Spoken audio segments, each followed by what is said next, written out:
All right, so in this platform, there's things that you can go through and read. I'm not going to do it in the video. You can just do it in your own time and kind of process it. Not in the workshop either. It's things just to quietly have a read through. It is good to know why and how Sleeptalk works, because it gives you more of an incentive to, get in and, do the process. So in here, it's once again, Sleeptalk, it says here it works on neuroplasticity. And it really does, because when we are working with the deeper parts of the mind, repetition sticks. So feeding information to a child or to an adult over and over again, the more they hear it, the more it becomes comfortable and the more it sinks in. I'm going to talk a little bit about the deeper parts of our mind, the subconscious, some people call it the unconscious, just that automatic part of our brain, and how working with a child in that kind of sleep state allows the information that we're giving them to get in easier. So even the most amazing, well-adapted family, the children will still experience things in their life day to day that causes the nervous system to feel unsafe in the world, especially when they're going to kindy and school. And a lot of the time, what affects our nervous system is not always big things. It's just times when we don't understand what's going on. So, a child may hear mum and dad have a little bit of an argument, but for a child at a young age, everything is about me. So they might think that that what you're arguing about is them. And so creating a sense of safety in a child is one of the best things you can do. And this is what this is founded on. Yeah, it says we're establishing or re-establishing a positive belief structure in the mind. And you're going to see a beautiful top hat theory soon. So when people do come into a clinic for help with their children, they usually come with something, bedwetting. It says here tantrums, trauma, sibling rivalry, separation anxiety, and when we get more intellectually impaired children, or when we get more into it, kids that are, have experienced major trauma, it works well on. But it's not just for those children, it's for everybody. Any kid can use love, attention, connection, and self-esteem building. Any adult can, any person in the world can have that connection. And Sleeptalk for me is just as good for the parents or the caregivers that are doing it as for the children. So it creates coherence or regulation all through the entire house. So Sleeptalk is a process where you go into the child's bedroom around 45 minutes after they go to sleep, and you sit down and you make it so that they're a little bit conscious, so they wake up a little bit, and then you give carefully constructed words into the child. Now, the words will seem very easy, but over 30 years, these words have been tried and tested and created, well, the statements have created profound change. So for me, it's not just that someone's gone and said, hey, say this. It's that they tested and tested and tested the processes on all different kids. Do you know what I mean? To get, or children, I shouldn't even say kids anymore, children, but you'll hear me say kids. So they tried and tested and changed the model to get something that actually gave the change over and over again. For children. And if you were working with a Sleeptalk consultant, what happens is, and I am giving you a form that you can use at home, you actually work with a consultant and you go through all the behavioral things, and then every week for 6 weeks you note down the changes that are happening. So it's not like they just do it, they actually follow the changes that are happening in the child and the family over that amount of time. So like I said, there's been a lot of research done on this process. You can read through this once again. But when we talk about like working at nighttime and working in sleep, there is a reason why when we're working with children, working in that 45 minutes after going to bed is an easier way to give suggestions or healthy comments to a child. When we are doing hypnosis, hypnosis is a heightened imagination, a focused attention. It is a place where we are more childlike. So when children are born, there are lots of delta brainwaves going on as a little kid, and as they get older, their brains more go into a beta, which is an alert, focused state. Now, if you think about someone coming up to you and giving you a compliment, but you don't feel it, usually when someone says something nice to you, it actually makes your nervous system go, ugh. And I know that if it's really something that doesn't fit in, you might even find yourself saying something back to negate the compliment. Like someone might comment, oh, you're looking really good. But if you don't feel good and you're like, oh, this old thing, you know? So when people say things that don't fit in with our belief system, it actually causes the nervous system a lot of the time to actually wire because it's really uncomfortable. So, when you're working with kids, especially with behavioral problems, they talk back. They might not want to sit down and be with you. They might tell you where to go if you try to work with them. So the chance of getting them to relax and listen to you talking to them, can be quite difficult. And especially when you're working with behavioral things or children with sensory issues, the chance of getting them to sit down and relax with you, ADHD, some of them might be with you, but they'll be daydreaming and thinking of other things. So, the chance to get a child in that relaxed space where our mind is open is less. So when I'm explaining the mind, I don't know if you can see me on the side of the screen. It's like children are like sponges when they're born. Their brain is in a brainwave where they're like a sponge and all the information is coming in. And as they age, a system called, we actually call it, it's only a metaphor, but a critical faculty kind of rises and it stops information fully coming in.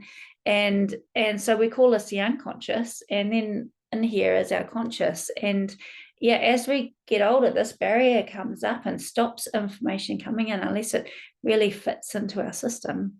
One way that information gets in, unfortunately, is through a heightened emotion. So if you're having a screaming match with your child and they get all upset, this actually drops so that the mind can come out and see what's causing that stress or that nervous system response, and information can get in. I don't know if you've ever said something not very nice to someone, and yet every day you say, I love you to them for years, but you say one not nice thing in an argument, and that's what they remember a year later. That's because when it was being said, there was a heightened emotion attached to it. It happens all the time. And as parents, we are always going to have moments where we say things that we shouldn't really be saying. We're only human, and it's completely normal to do that. So this using Sleeptalk is one way to negate that. So when we're looking at these brainwaves from delta to theta to alpha to beta, beta is wide awake, delta is in a deep sleep state. So delta is when you can walk into the room with someone and they won't even hear you in there. We have about three or four sleep cycles a night if you're lucky. And it's about an hour and a half cycle, and we go through these different states. It's very normal for anybody to wake up every 1.5 hours and to scan the room and go back to sleep. And if you know anyone with a sleeping problem, when that happens, they usually wake up and go, oh, not again. It actually fires their nervous system and wakes them up. So even knowing that it's okay to wake up every 1.5 hours and look around the room and drift off back to sleep is helpful if you've got sleep problems. So when we're working with the kid, they go to bed, or the child, they go to bed, and then they get more and more relaxed and go to sleep. And we're working in that state, alpha, theta, state, hypnotic state. So when we go into the bedroom, they might even be in their delta, and we've actually got something to kind of bring them to awareness. Or if they are more in that kind of beta, wide awake state, we've got something that we say that drifts them deeper. So this top hat theory is really cool. it kind of explains the conscious and unconscious. So the antenna is, this picture was actually made like 30 or 40 years ago before we even really used this language so much. We've got a lot of really good knowledge now about what's going on in the mind and hypnosis and how information is stored in memories. But when this was created a long time ago, that information wasn't there, and I still like it, especially when explaining things for kids. The antenna is like all the information that's coming into our mind. And when the conscious mind is wide awake, it's like a hat is on and not really like letting all of that information in. And as we go to sleep, it's like the hat comes on and gives us access. So you can read this once again yourself. And in here, it's like, when you look at those circles and those squares, for me, it's like the squares can be the negative information that comes in during the day from teachers or school or friends or family or just even misunderstandings. And at nighttime, we're going to be putting in the same repetitive positive statements in, which are those circles, and they're going to fill up so much every night that it's going to become that strong foundation. When they talk about neuroplasticity, they talk about neurons growing and getting stronger and forming solid connections. So when you say the same things over and over and over again, the neurons fire up and recognize it and become more and more strong and solid. Just like, you know, we don't have to remember how to put our shoes on now as we're older, and we don't have to remember how to walk and things because they've become our programming. So through repetition of statements at nighttime, we're going to create that programming as the child's programming of self-worth and self-esteem. So, you know, over time, we want the circles to be lots and lots and lots. If you've worked with me before, you'll know that when we do like the trauma type work, we actually smash those little crosses from childhood. I would have said that before. You know, they do sit in there, but they tend to kind of come out and influence us more in our 40s and 50s when we're more safe in the world, when things are going good. It's when things seem to bubble up. But as children, we want to put as many circles in as possible. So what I'm going to go into here is just some of the kind of rules around it. There are a few things to know before we go into the statement. This is another cool thing to look at. Where we are, once again, I've explained this already, so you can do this yourself and have a look through. Our goal is to fill that mind up with beautiful, positive statements. So we're just going to have a little talk about non-negotiables with Sleep Talk. Now, these are like the rules, if you would call it that. So 1, if there's more than one child in the house, it's done on all of the children. If one child is being really difficult, it's really important that the process is still done on all the children.